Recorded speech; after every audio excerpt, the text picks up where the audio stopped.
50 सालों से इमरजेंसी और शॉर्ट सर्विस कमीशन के काफ़ी सारे पूर्व सैनिक अभी भी इंतज़ार कर रहे हैं सरकार के कुछ अहम फैसलों का, और वो चाहते हैं कि उन्हें भी कुछ इक्वालिटी का दर्जा दिया जाए। और काफ़ी ये मुद्दा काफ़ी लंबे समय से लंबित है। आज जानते हैं कि किस लिए आज इन्होंने एक प्रेस कॉन्फ्रेंस रखी है, और ये जानना चाहेंगे कि क्या है सारा मामला, कि क्यों इनको किस हक़ की ये लड़ाई लड़ रहे हैं और इतने साल हो गए और इनको क्या चाहिए था और जो इनको नहीं मिल पाया है। हमारे साथ जुड़े हैं कैप्टन रोमियो और कैप्टन हरीश पुरी। जी हाँ, नमस्कार। मैं कैप्टन रोमियो जेम्स हूँ, एसएस ऑफिसर और ओलंपिक हॉकी टीम का सदस्य है 84, और being a coach with the Indian team, 4 बार major Dhyan Chand award by the president of India. मैं लकी हूँ कि मैं यहाँ पे आज हूँ यहाँ पे for the press conference for SS officers.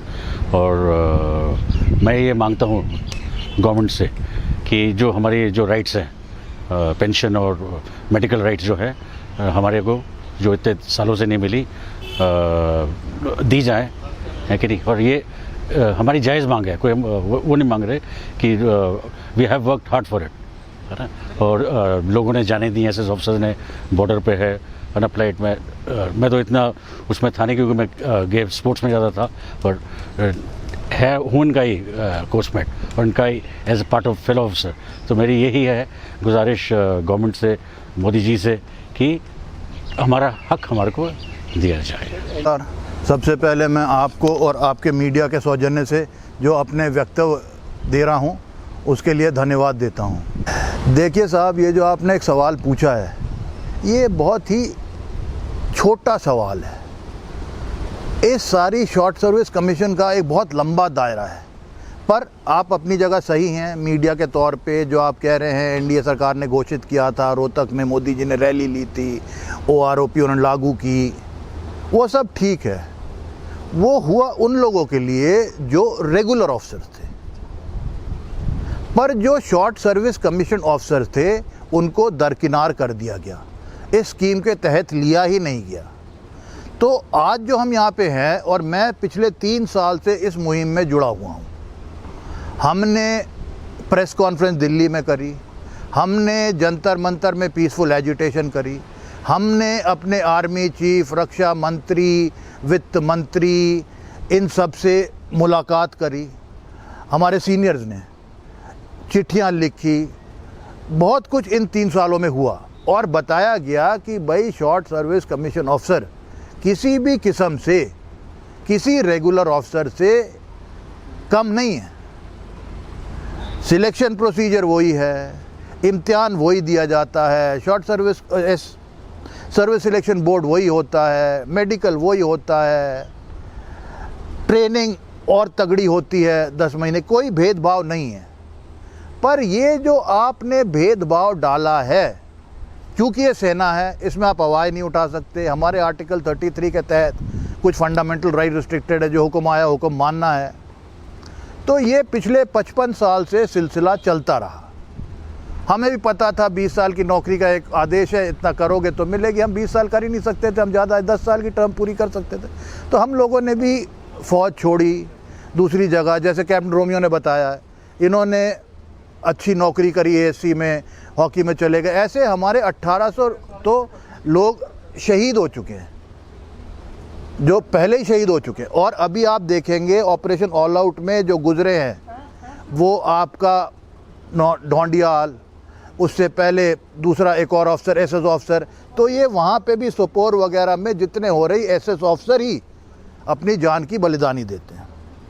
दूसरी बात साहब, मैं आपको ये बताऊंगा कि हम जो लोग हैं, अब जैसे 40 साल मेरे को हो गए कमीशन लिए, हम लोग ने जिस टाइम पे सेना ज्वाइन करने का प्रण किया था, तो उसके पीछे हमारा एक बहुत अहम देश प्रेम की भावना थी। हम कभी महज नौकरी के लिए नहीं सेना में आए थे। मेरी पहली तनख्वाह जो मिली थी वो 1133 रुपये थी। 750 रुपये बेसिक था, 100 रुपये किट मेंटेनेंस अलाउंस था, 850, 300 रुपये डीए था, 1150, 250 रुपये डीए था, 1100, और कुछ हाई एल्टीट्यूड अनकंजेनियल एरिया अलाउंस। तो 1133 रुपये में भी हमारा गुजारा हो जाता था उस टाइम पे। कैंटीन के बिल, मेस बिल ये देके कुछ 2-4 पैसे होते थे जो हम घर भेज देते थे, कुछ करते थे।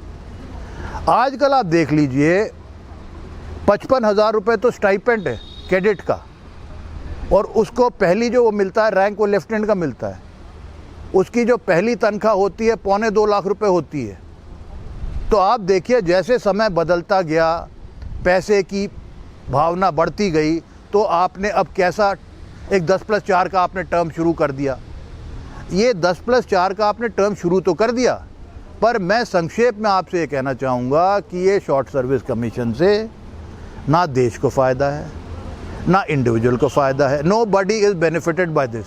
चाहते पहली बात तो मैं आपको बता दूं, ये हमारी मांग नहीं है। हमें एक्स सर्विसमैन का दर्जा 13 फरवरी 2020 को एक राजपत्र के तहत दिया गया, 1.5 साल उसमें हो गया। एक्स सर्विसमैन का मतलब हमें माना गया। अब पहले मानते ही नहीं थे, परिभाषाएं चेंज हो जाती थी। पहले एक परिभाषा निकली थी, जो 5 साल होगा कॉम्बैटेंट करेगा उसको एक्स सर्विस मानेंगे। ये टाइम टू टाइम परिभाषा चेंज करते गए ताकि शॉर्ट सर्विस कमीशन वालों को एक्स सर्विस माना ना जाए।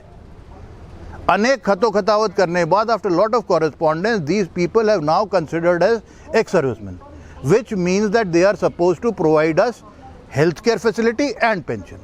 So we are not begging or demanding anything from the government, but you are depriving us of our bona fide entitlement. And we as captain, still holding that rank, after having taken oath in the academy, are very legitimate, sincere and rational in telling Modi ji, the government, the Chief Justice of country, the Defence Minister, that when OROP has come into being in 2016, whatever service we have rendered, at least after the age of 60, you give us pro rata pension to EC and SS officers after age of 60 for the number of years of service rendered in the armed forces. This is after 60. You have the funds, you have the corpus. Then what is delaying you from doing this? If you do this, you will incentivize the short service commission, in which there are still 4,000 to 5,000 officers serving in the Indian Army. They will get this kind of a motivation that yes, even if we are laid off after 14 years, we have something to back us up in the form of pension. And as far as we are concerned, we also on getting pension will be living with some dignity and pride. So why are you withholding our privilege? That is our main demand, or that is the reason of our coming together before the press. For the last 3 years, we had press conference in Delhi, we had peaceful agitation at Jantar Mantar, we met Army Chief, we met Defence Minister, we met Raksha Mantri, we met CDS. So we have gone about it in a very systematic manner because we are from a disciplined army. But still, it doesn't sound a bell in your head. Means you are so adamant and rigid. कोई ज्ञापन क्या निकलना है? सब ज्ञापन तो एक निकाल दें कि हमने दे दिया इनको, बस पार्लियामेंट में खड़े होकर बोल पार्लियामेंट का आपका मॉनसून सेशन नहीं हुआ। ज्ञापन क्या निकालना है? पैसा है, लॉजिकल है, या तो कहो ना जी हमसे वो मांगने आ गए जिसके लिए हमें पता नहीं क्या अर्थव्यवस्था में सुधार लाना पड़े, कहाँ से पैसा मांग के लाएंगे। पर अवेलेबल है, प्रोविजन आइटम है।